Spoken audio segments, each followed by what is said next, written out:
राहुल गांधी जी ने एक प्रेस वार्ता कर भारतीय जनता पार्टी और हमारे नेताओं पर अनाप शनाप आरोप लगाए। लोकसभा चुनाव में विपक्ष की हार की हताशा से अभी तक शायद राहुल गांधी जी उभरे नहीं है। अब वो मार्केट के इन्वेस्टर्स को भी गुमराह करने की साजिश रच रहे हैं। शेयर मार्केट पर राहुल गांधी का बयान गुमराह करने वाला है। पीयूष गोयल बोले 5 ट्रिलियन से अधिक बड़ा मार्केट कैप। पीयूष गोयल ने कहा कि राहुल गांधी निवेशकों के बीच भय पैदा करने की कोशिश कर रहे हैं। वो बीजेपी को बदनाम करने की कोशिश कर रहे हैं, जबकि हकीकत यह है कि मोदी सरकार में शेयर बाजार में काफी तेजी देखने को मिली है।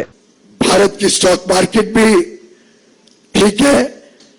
इस अंतराल में भी भारतीय निवेशकों ने लाभ लिया है कि निवेशकों को डराना और ये साजिश रचना कि भारत की उभरती हुई अर्थव्यवस्था पर अनाप शनाप प्रश्न चिन्ह उठाकर लोगों को गुमराह करना। फिर एक बार मोदी सरकार आना निश्चित है और शायद इस बात से राहुल गांधी जी बड़े परेशान नजर आते हैं और अपने बयानों के साथ विदेश और देश के निवेशकों को एक भय के वातावरण में निवेश ना करें, इसके लिए उत्साहित करने की कोशिश कर रहे हैं।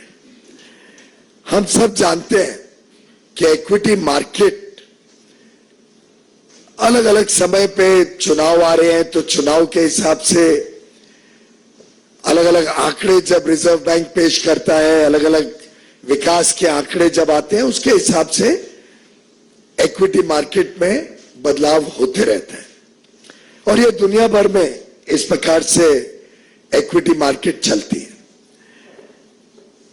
कोई बड़ा इवेंट ना भी हो तो भी इक्विटी मार्केट में उतार चढ़ाव साधारणतः चलते रहते हैं। देखना यह रहता है कि लंबे अरसे में इक्विटी मार्केट में क्या हुआ है और आप सभी भली भांति जानते हैं, देश के लोग, देश के निवेशक जानते हैं कि पिछले 10 वर्ष के सफलतापूर्वक मोदी सरकार के कार्यकाल में हमारा मार्केट कैप पहली बार $5 ट्रिलियन से अधिक हुआ है। यानी 400 लाख करोड़ रुपए से ज्यादा मार्केट कैप का कीर्तिमान प्रधानमंत्री मोदी जी के कुशल नेतृत्व में भारत ने प्राप्त किया है। दावा किया था, वो ये दावा किया था कि हमारी सरकार आने जा रही है और आई है और उसके हिसाब से हम खरे उतरे।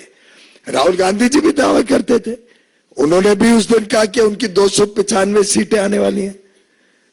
तो दावा दोनों पक्षों से हुआ था और मैं समझता हूं कि राहुल गांधी जी ने चिंता करनी चाहिए कि जब आंकड़े आ रहे थे और उनको ज्यादा सीटें थोड़ी मिली अनुमान से, तो अगर मार्केट गिरी तो ये दर्शाती है कि दुनिया और देश के निवेशकों का कितना डर था कि राहुल गांधी जी की वोटें बढ़ रही है या सीटें बढ़ रही हैं। उसका भय दर्शाता है कि उनकी सरकार आने से लोगों में कितना विश्वास है कि तकलीफ आएगी। तो उसका तो राहुल गांधी जी ने चिंता करनी चाहिए कि उनकी सीटें थोड़ी बढ़ने से दुनिया में और देश में कितनी खलबली मच गई।